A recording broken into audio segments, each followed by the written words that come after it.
music na may nakikita na ako na, may nanalo ng bago, yung mga ganun na competitions back home.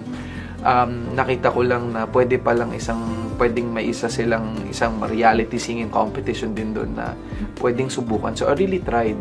And then when I tried that one, so na-experience ko yung palakpak ng mga Americans. So naramdaman ko na yung effectivity pala ng music is hindi siya racial, hindi by race. Yeah.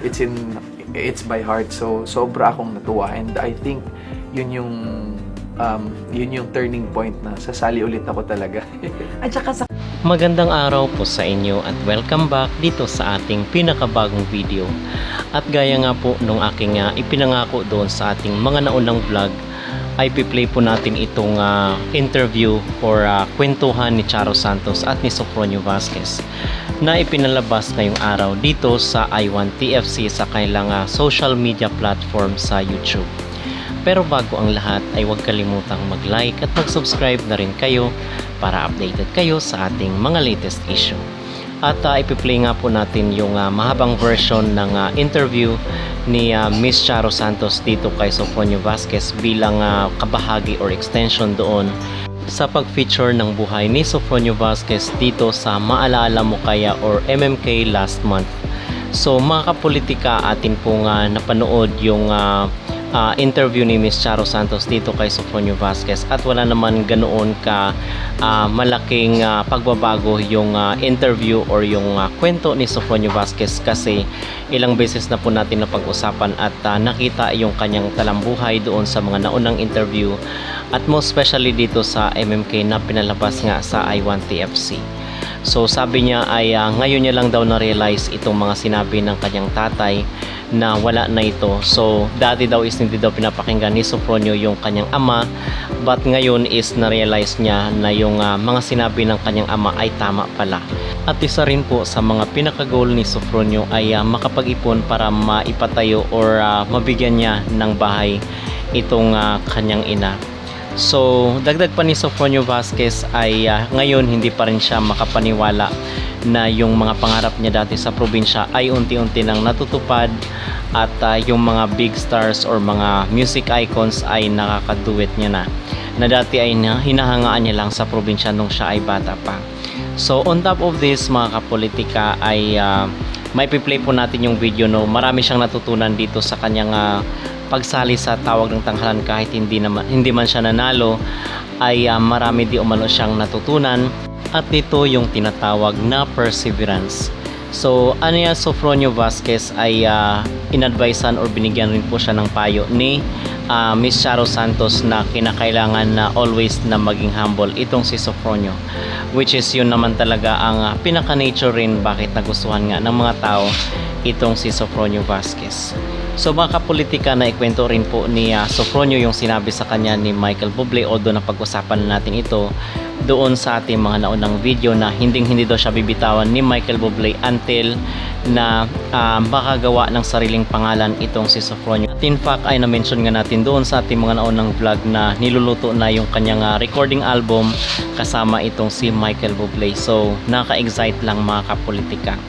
So may piplay po natin yung video dito kasi wala pong copyright yung itong in-upload dito sa I1 TFC unlike doon sa ibang mga videos ng ABS-CBN. So mga kapolitika, narito po ang interview ni Miss Charo Santos kay Sofronio Vasquez bilang kabahagi or extension doon sa naipalabas na MMK kung saan ay tampok ang buhay ni Sofronio Vasquez. At itong video na ito ay credit to the rightful owner. Skin po kasi kumbaga ako yung isa sa mga different doon. So bakit naman? Ano lang po, parang parang internal challenge ko lang ba na paano kaya mag-excel, paano ako mapapansin na talagang iba sila, iba yung tayo nila, either heights, the way, yung kumbaga isang tingin sa kanila, connected sila kaagad ako. I have to make an effort na they would understand me. Kasi iba sila eh. So what did you have to do to feel that, you're just one of them? Talagang po ako ma'am, naglakas loob po talaga akong magpakilala na Eto ako, galing akong Philippines, freshly from the Philippines, ganito kami, ganito yung humor namin, this is how we joke, and I introduce our country as a happy country. So, agad-agad naman nilang naintindihan. At paano nakatulong naman sa'yo yung pagsali mo sa Tawag ng Tanghalan dito sa pagsali mo sa The Voice? Wow. I guess dun sa first part ng blind auditions VTR ko, ma'am, nasabi ko talaga na I am very proud to have joined a singing competition called Tawag ng Tanghalan. Kasi ang dami talagang naturo sa akin ng Tawag ng Tanghalan, not just as a singing, not just a dreamer with music. Kumbaga, as a person, ma'am, naturuan din po talaga akong maintindihan kung paano lumaban. Kasi with Tawag ng Tanghalan, I really had a fair share of rejections. And kumbaga, hindi ko rin naman talaga siya nakuha eh. That's why it really pushed me to do things na hindi naging effective dito. Na might as well be effective in American competition. Oo nga. Nasabi mo na marami kang dinaanan na rejections, di ba? Yes. At in the end nga, hindi mo nakuha yung Yes. inaasam-asam mo. Gusto ko malaman, ano yung nagbigay sa'yo ng lakas ng loob na ipagpatuloy ang iyong pangarap? Hindi ko siya ma-explain, ma'am. But I just know deep in my heart that I really love what I am doing. And one of the reasons kung bakit hindi ako sumuko or hindi ako is my family. I really love that my family recognizes my dream. So, I think yun nung Pero sabi nga sa kwento mo, di ba? Yes. Na at a certain point, medyo give up mo na. Yes. And, you follow the advice of your father na maging practical ka na Yes. lang. And you became a dental assistant. So, ano yung nangyari sa'yo nung nasa New York ka na? At ano yung impetus na nag-drive sa'yo para mag-join ulit ng virtual auditions Yes. ng The Voice? Wow, nagiging emotional ako. Siguro dala lang din po ng lungkot na malayo sa family. Sa lugar na kung saan ako, in Utica, it's in upstate New York. Bilang lang po talaga yung Pinoy. So, I just kept the fire with me na if I have music in my heart, I think mapapalapit pa rin ako sa idea ng pagiging Pilipino. So, one afternoon, ma'am, nag-scroll lang ako ng Facebook na ano kayang pwedeng gawin ko with music na may nakikita na ako na, may nanalo ng bago, yung mga ganun na competitions back home. Nakita ko lang na pwedeng may isang reality singing competition din doon na pwedeng subukan. So, I really tried. And then when I tried that one, so na-experience ko yung palakpak ng mga Americans. So, naramdaman ko na yung effectivity pala ng music is hindi siya racial, hindi by race. Yeah. It's by heart. So, sobra akong natuwa. And I think yun yung turning point na sasali ulit ako talaga. At saka sa kwento mo, parang music is the language of your soul. Yeah. No? At pinakinggan mo Yes. yung soul mo. Parang yun ang nararamdaman ko ngayon. Kung buhay ang tatay mo, at nandun siya nung nanalo ka.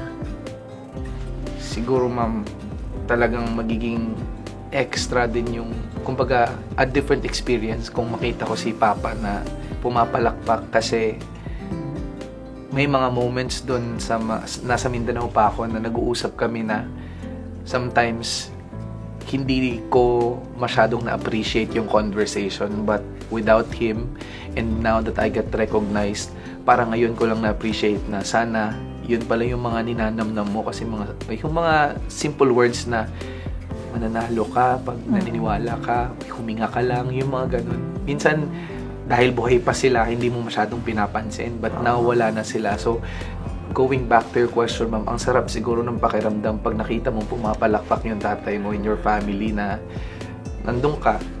So, iniyak ko na lang dun sa announcement na this is for you, parang kung nakikita mo ko, alam kong andyan ka. Yeah. Yes, oo. And kahit naman wala na yung mga mahal natin sa buhay, di ba? With active imagination in our hearts, di ba? nabubuhay. Buhay na buhay sila doon. Yes, buhay na buhay yung experience sa ating puso. And I'm sure that was a beautiful moment between you and your father. Yes. And if you were alive, what would you tell him? Thank you.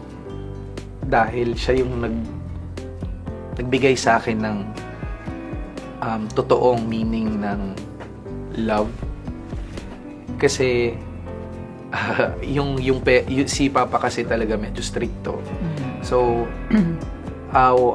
I really understand more kung ano yung gusto niya kasi dumaan din siya sa challenge na mismo buhay niya talagang kailangan niyang ibangon. And pinakita niya sa amin na yung pagmamahal ay pwede talagang gamitin as a tool sa lahat ng aspeto ng buhay mo sa pag-achieve ng pangarap. Mula sa pangarap mo nung nasa Ozamis ka at naging inspirasyon mo ang tatay mo, ang layo na ng narating mo sa pagkakapanalo mo sa The Voice, no? Pero this is a new chapter in your life, you know, after winning. It's the beginning of another chapter. What are you looking forward? Ang dami ko pang nilulook forward, ma'am, pero dahan-dahan na-unfold sa akin. Dati, parang ngayon, iniisip ko, I would never imagine my life being shared to MMK kasi sa Mindanao, we're a family na nanonood kami ng MMK. Wow. So, ngayon na-share na yung story ko. Ngayon na-recognize ako. I get to sing with the icons.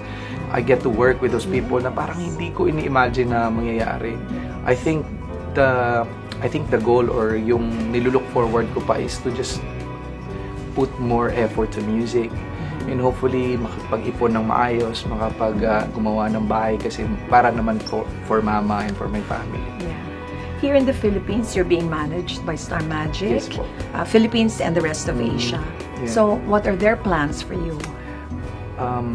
Marami pong naka-prepare. I think meron pong album, concerts, and mga endorsements, ma'am. And hopefully talagang magkakaroon pa ng mas marami. Kumbaga, if they want me to put in hosting, yung mga bagay na hindi mo mai-imagine na kaya mong gawin. Yes. Ayun, or pwedeng acting. Niloloko ko nga si Why not? Oo. Yes. But in the US, wow, bigati ng manager mo, no? It's none other than Michael Bublé. So what are his plans for you? So far, ma'am, tinutulungan niya ako. Hindi siya officially manager ko, but he is really generous enough to just tell me na kahit anong mangyari, until na hindi ka magiging someone sa industriya ng music or sa Hollywood, I would never stop. And even up to like last night, tumatawag sa akin na anong nangyayari sa'yo, kailan ka uwi, we have to record, ganyan. Sobrang bait sa akin. At pasalamat lang din po ako na natapat po ako sa tamang show, The Voice, and sa tamang tao na si Michael Bublé. Oo. That's what you call serendipity, di ba? Grabe. Nagtatama lahat, tutugma lahat ng Tutugma elemento lahat. at binibigay ng universe yung your most ardent wish. Yeah. No? My final question.